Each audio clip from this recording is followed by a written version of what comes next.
আজ রথের দিন বলে বেশ ভালোই বৃষ্টি হচ্ছে, কিন্তু গরম তো বেড়ে যাচ্ছে মা। এত তাড়াতাড়ি কি আর গরম কমবে? এই কাঁচা পেঁয়াজ দিলাম আর লঙ্কা, সাথে দিলাম আলু মাখা, আমাদের মাছ এই দিয়ে চচ্চড়ি বানিয়েছি, সবজি দিয়ে আমাদের মাছ দিয়ে চচ্চড়ি করেছি। খেয়ে দেখ কেমন লাগছে।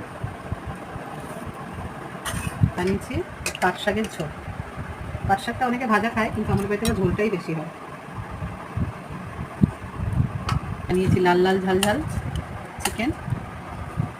আজ অনেকে কেউ নিরামিষ খায়, তুই তো আর নিরামিষ খেতে চাস না, সেই জন্য তো চিকেনটা করতেই হবে, একেই রবিবার।